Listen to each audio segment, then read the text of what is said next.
పిల్లలు ఎందుకు ఈ మాట చెప్తున్నాను? వదిలేసి ఊరుకున్నాడు. నేను నమ్మిన వానిని ఎరుగుదును, సిగ్గుపడనెన్నడు. నేను నమ్మిన వానిని ఎరుగుదును, సిగ్గుపడనెన్నడు, సిగ్గుపడనెన్నడు. నన్ను బలపరచువాని యందే సమస్తము నీ చేయగలను. నన్ను బలపరచువాని యందే సమస్తము నీ చేయగలను. నేను నమ్మిన వానిని ఎరుగుదును, సిగ్గుపడనెన్నడు. నేను నమ్మిన వానిని ఎరుగుదును, సిగ్గుపడనెన్నడు, సిగ్గుపడనెన్నడు. నన్ను బలపరచు వాని యందే సమస్తము నీ చేయగలను. దేవునికి మహిమ.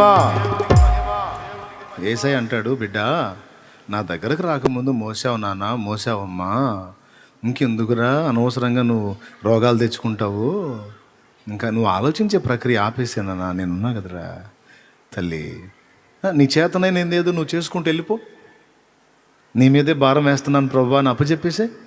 నీకు దేని గురించి ఆలోచించవాకు. పిల్లల భారం అప్పచెప్పు, కుటుంబ భారం అప్పచెప్పు, అప్పుల భారం అప్పచెప్పు, బాధ్యతల భారం అప్పచెప్పు, ప్రయత్నాల భారం నాకు అప్పచెప్పుమా. మరి అప్పచెబుతానే ఉండగా ప్రభు రోజు ఏడ అప్పచెప్పి నేను ఎత్తున పెట్టుకొని మోస్తా. అప్పచెబితే ఇక నీ నోట ప్రభువా దీని సంగతి ఏందన్న ప్రశ్న ఉండదు, స్తుతి ఆరాధన ఉంటుంది.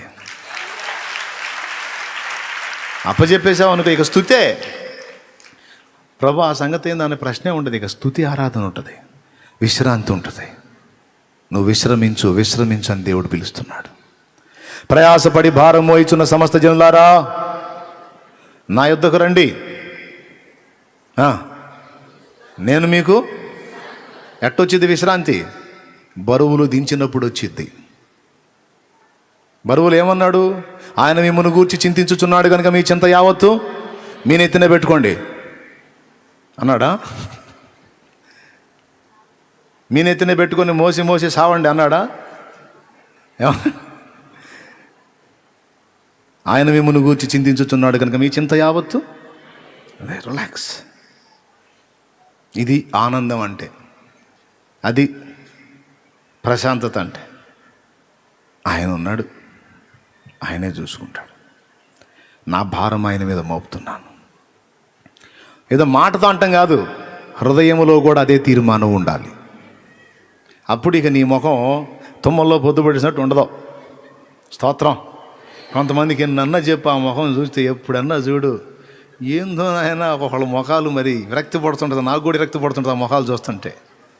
నేను చెప్పిన ప్రక్రియలో ఎప్పుడైతే బరువు ప్రభు మీద మోపి విశ్రమిస్తారో ఎలాంటి ప్రతికూలతలో కూడా ఆ ముఖం కళకళ కళకళలాడిద్ది. ఎప్పుడు ఆ ముఖంలో సంతోషం ఉంటుంది.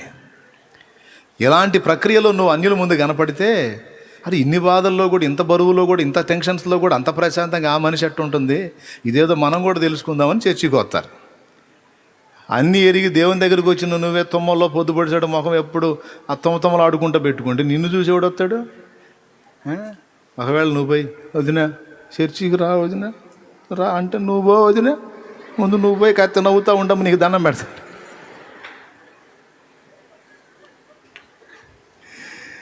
అమ్మ నీ ముఖం ముందు నీ ముఖం మార్చుకో తల్లి. నువ్వు చెప్పాల్సిన అవసరంలా, పాటలు పాడుతుంటా తిరుగు, ఆనందంగా తిరుగు, బాధలను లెక్క చేయకుండా బరువు ఏసై మీద వేసి తిరుగు, నువ్వు హ్యాపీగా తిరుగు. ఆనందమే పరమానందమే ఆశ్రయపురమైన యేసయ్యా నీలో, ఆనందమే పరమానందమే ఆశ్రయపురమైన యేసయ్యా నీలో. నేను సీరియస్గా ముఖం పెడతా, మీరు చూడగలరా? నా చేత అట్లా సీరియస్గా ఇప్పుడు పెడదామన్నారు అట్లా నాకు సీరియస్గా ముఖం తెచ్చిపెట్టుకుందామన్న సీరియస్ రావట్లే. నేను అట్లాగా సీరియస్గా బిగుసుకొని ఉన్నాను అనుకో, మీకు మీకు ఏమనిపించింది? విచిత్రం చెప్ప, నా ఫేస్ ఎలా ఉంటుందో మీ మొహాలు అలానే ఉంటాయి. నేను సీరియస్గా ఉన్నాను అనుకో, అరే ఏందో తేడా పడ్డట్టు ఉందిరా, అన్న సీరియస్గా ఉన్నాను మనం కూడా. నేను నవ్వుతాను అనుకో, అందరూ అలానయ్యా అనుకుంటా సార్. అవునా? చూడగలరా? సీరియస్గా ఉంటే చూడబుద్ధి అయిద్దా? వికారంగా ఉంటే చూడబుద్ధి అయిద్దా? నో. దేవుని యందలి విశ్వాసమును బట్టి స్తుతి గీతము, ఆరాధన, విశ్వాసమును బట్టి చిరునవ్వు. పచ్చిక గల చోట్ల పరుండ చేసితివే, జీవ జలములు త్రాగనీచితివే. పచ్చిక గల చోట్ల పరుండ చేసితివే, జీవ జలములు త్రాగనీచితివే.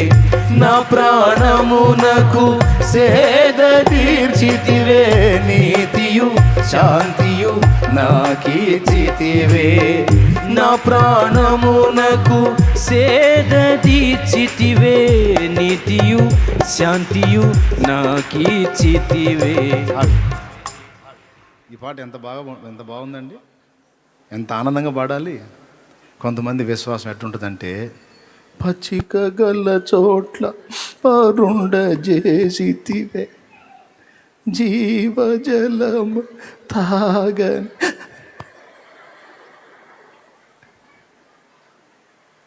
అంటే పాట ఇట్ట పాడతారని కాదు, హృదయాలు ఈ మనసులు ఇట్లా పెట్టుకుని, మొహాలు అట్ట పెట్టుకుని పాటికి ఎట్టుంటుందో ఆలోచించండి. అట్లాంటి మనిషి బజార్లో మిడి తిరిగినా, వీధుల్లో తిరిగినా, ఇళ్ళ పక్కన వాళ్ళు చూసినా పొరపాటును కూడా చర్చికి పోకూడదమ్మా. పొరపాటును కూడా పోకూడదు. పోతే మన బతుకు కూడా అంతే తయారయ్యేటట్టు. దేవునికి స్తోత్రం కలుగును కాక. హల్లెలూయా. ఏమండి, అడగాల నిన్ను చూసి, అన్న ఇన్ని బరువులు పెట్టుకొని, ఇంత టెన్షన్స్ పెట్టుకొని అసలు పాటలు పాడుతూ తిరుగుతున్నావు, అసలు ఏందండి నీ ఆనంద రహస్యం ఏంటంటే, ఏసేనా ఆనంద రహస్యం.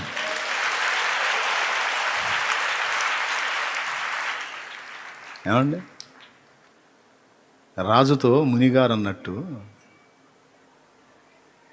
ఇంత పెద్ద రాజ్యాన్ని ఆక్రమించిన నేనే ఇంత ప్రశాంతంగా లేను. మునివర్య, మీరు ఇంత ప్రశాంతంగా ఎలా ఉండగలరు? అసలు మీకు రేపటికి ఏందో అనేది కూడా తెలియదు, మీకు లేదు కదా. నాకు ఒక రాజుని నేను, బోల్డంత ఉంది నాకు ప్రశాంతత లేదు. మీరు ఇంత ప్రశాంతంగా, అంత అద్భుతంగా ఎలా ఉండగలరు అన్నాడు. అప్పుడు రాజుకి ఏమని చెప్పాడు? ఒక పెద్ద రాయిని చూపించి దాన్ని మోయగలవా అన్నాడంట. పైకి ఎత్తగలవా? Prestige question. ఎందుకు ఎత్తలేని? ఎత్తుతా అన్నాడు. సరిపోయి ఎత్తాను, పట్టుకొని పైకి ఎత్తాను. నేను చెప్పిందాకా పడేవాక అన్నాడు. అలానే పట్టుకొని ఉన్నాడు. ఎట్టుంది అన్నాడంట. కాస్త బరువుగా ఉందన్నాడు. అట్లనే ఉండన్నాడు. కాసేపు ఎట్టుందన్నాడు. ఇంకొంచెం ఇబ్బందిగా ఉందన్నాడంట. అట్టనే ఉండన్నాడు. ఇంకాసేపు ఎట్టుందన్నాడు. కష్టంగా ఉంది, మైలేకపోతున్నాను అన్నాడు. అట్టనే ఉండన్నాడు. ఇంకాసేపు ఎట్టుందన్నాడంట. చాలా కష్టంగా ఉందన్నాడు. వదిలేసే అన్నాడంట. వదిలేసాడు. ఇప్పుడు ఎట్టుందన్నాడంట. హాయిగా ఉందన్నాడంట. నేను ఆ పనే చేస్తున్నా అన్నాడు. నేను ఆ పనే చేస్తున్నారా పిచ్చోడా? వదిలేశా. లోకస్తుడేమో ఎవరి మీద వదిలేశాడు కూడా తనకు తెలియదు. క్రీస్తు యేసునందున్న మనమేమో క్రీస్తు మీద వదిలేశాం. వాడికి లేనిది మనకున్న నిరీక్షణ ఇది. మనమేమో గాల్లో వదిలేయలేదు, శూన్యంలో వదిలేయలేదు, ఒక వ్యక్తికి అప్పచెప్పాం. ఒక నమ్మకమైన వ్యక్తికి, ఒక మంచి జ్ఞానవంతునికి, శక్తివంతునికి, వివేకము గలవానికి, ఒక అద్భుతమైన రీతిని మన జీవితాన్ని మార్చగల వ్యక్తికి అప్పచెప్పి విశ్రమిస్తున్నాం. అది నేను మొత్తుకుంటుంది. ఏదో ఈ పూట విని ఈ కాసేపు అట్టట్ట కాదు. నేను చెప్పిన మాట హృదయంలోకి తీసుకొని అలవాటు చేసుకోండి. ప్రభు మీద ఆధారపడి బరువును దించుకొని విశ్రాంతిని అనుభవించుట అనేది సాధన చేయండి. నేర్చుకోండి. గాఢాంధకారపు లోయలలో నేను సంచరించిన దేనికి భయపడను అవుతా.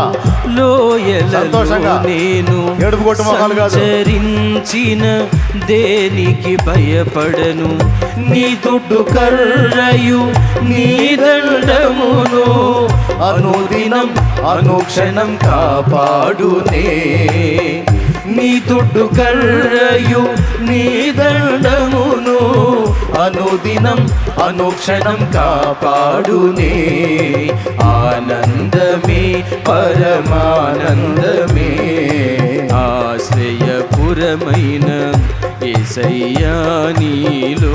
దేవునికి మహిమ. ఎంతమంది ఈ తీర్మానానికి వచ్చారు చెప్పండి? ఇంకా మీ నెత్తినే పెట్టుకుంటారా? లేకపోతే వదిలేస్తాను అన్నయ్య, దేవుడికే స్తోత్రం. మరి వదిలేసి ఊరుకోకూడదు. మరి ఏం చేయాలి? విశ్రమించాలి. ఆయన రెక్కల నీడలో సేద తీరాలి. స్తుతి గానాలతో నిండిపోవాలి. ఎన్నన్నారా అని నువ్వు మళ్ళా వాటి వైపు చూసి చింత పడ్డావా, నువ్వు ఆ యేసయ్య చేతికి అప్పచెప్పనట్టే. ఇదే షరతు. వాటిని తలుచుకొని మళ్ళా కృంగిపోయావా, వాటిని గురించి అదురుపోయావా, ఇదేమగునో అని ఆలోచించావా, ముఖం మాడిపోయిన పెసరట్లాగా పెట్టావా, నువ్వు అవి యేసయ్యకి ఈనట్టే, నేనైతేనే పెట్టుకున్నట్టే, సగం స్టీరింగ్ నువ్వు తిప్పుతున్నట్టే. నీ కర్మ, నీ ఇష్టం. లేదు వద్దు అంటావా, వదిలే. ఆ వదిలేసి ఏం చేయాలి? ఆయన చేస్తాడు. నీ చేతనైంది ఏదో నువ్వు చేసుకుంటా, పాడుకుంటా, విశ్రాంతి పొందుకుంటా, ఆనంద గీతాలతో స్తుతి ఆరాధనలతో ముందుకు సాగిపో.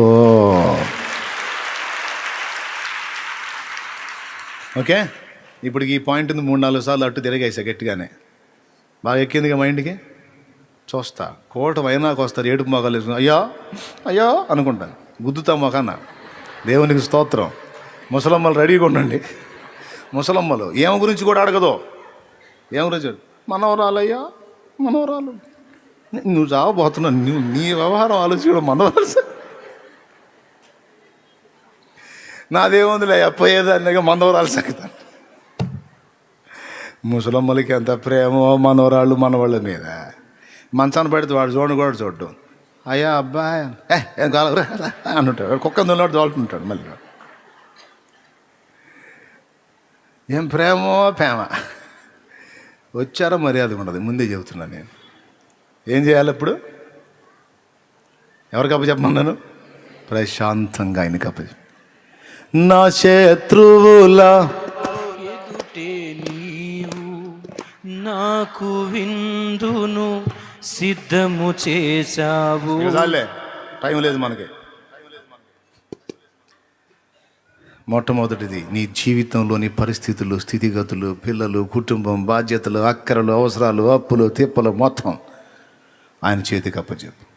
అవమానానికి అప్పగిస్తావో, ఆనందానికి అప్పగిస్తావో, దరిద్రతకే అప్పగిస్తావో, సమృద్ధితోనే ఆశీర్వదిస్తావో, నేను నిజం చెబుతున్నాను. నా లైఫ్లో చెప్తున్నా. బోలెడన్ని సమస్యల్లో యేసయ్యని తెలుసుకున్నా. వినండి, బోలెడన్ని సమస్యల్లో యేసయ్యని తెలుసుకున్నా.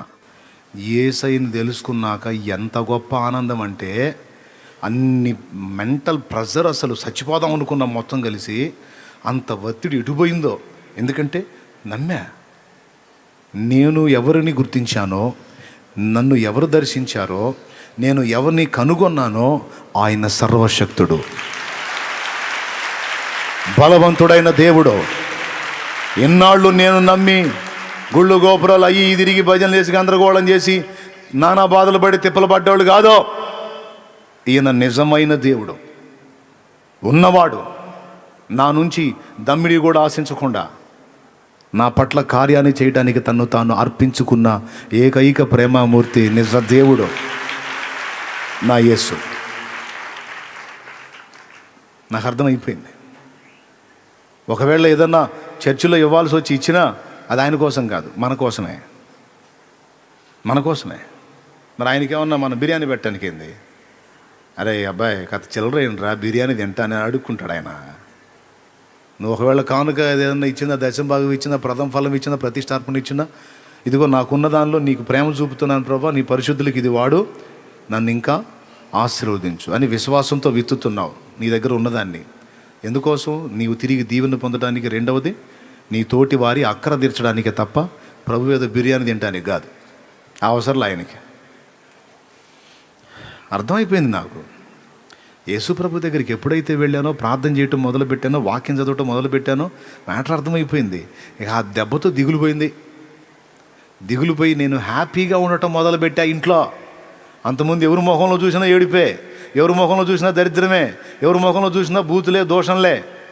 నువ్వు తేడా, నీ వల్ల ఇద్దరిద్దరం, నువ్వు సావుకొచ్చావు, నువ్వు అట్ట సావు, నువ్వు ఇట్ట సావు. ఈ సావులు బతుకులు ఇవే. ఈరోజు కొన్ని కుటుంబాల్లో ఏ నడుస్తున్నాయి. నువ్వే దరిద్రమే అంటాడు భర్త. నేనేం కాదు, దరిద్రం అంతా నీ ముఖానే ఉందంటది భార్య. అసలు మీ ఇద్దరు కడుపును పుట్ట మా దరిద్రం అంటారు పిల్లలు. దేవునికి స్తోత్రం. ఈ శాపగ్రస్తమైన అనుభవాలన్నీ పోయినాయి, వదిలేసాక అయిపోయింది. సరైనోడు నాకు చిక్కాడు, అసలు దేవుడిని పట్టుకున్నాను. ఎక్కడికి పోదేక పడవ ఎక్కడికి పో, దరికి చేరిద్దంతే. ఇక అప్పటి నుంచి ఇక ఆనందంగా ప్రార్థన చేయటం, స్తుతి, ఆరాధన. మా వాళ్ళు ఉన్నారు, అడగండి కావాలంటే. నేను చెప్పింది నిజం. ఒక యేసయ్యను గురి తిరిగినాక ఏడుపు ముఖం వేసుకొని తిరిగానేమో అడగండి, సమస్య లేదు, హ్యాపీ. నా ముఖంలో ఆనందం చూసి వాళ్ళకి డౌట్ వచ్చింది, ఈడేంద్ర ఇంత ఆనందంగా ఉన్నాడు. ఓ నెల తర్వాత చిన్నగా వాళ్ళు కూడా లైన్లోకి రావటం మొదలుపెట్టారు. మొత్తం 2-3 నెలలు తిరిగేసరికి మొత్తం ఇంట్లో ఉన్నాయన్నీ ఆ శాతాధారం, ఆ బొమ్మల గిమ్మలు మొత్తం తీసి అవతల పడేసి మొత్తం కలిసి బాప్తీసం పొందాం.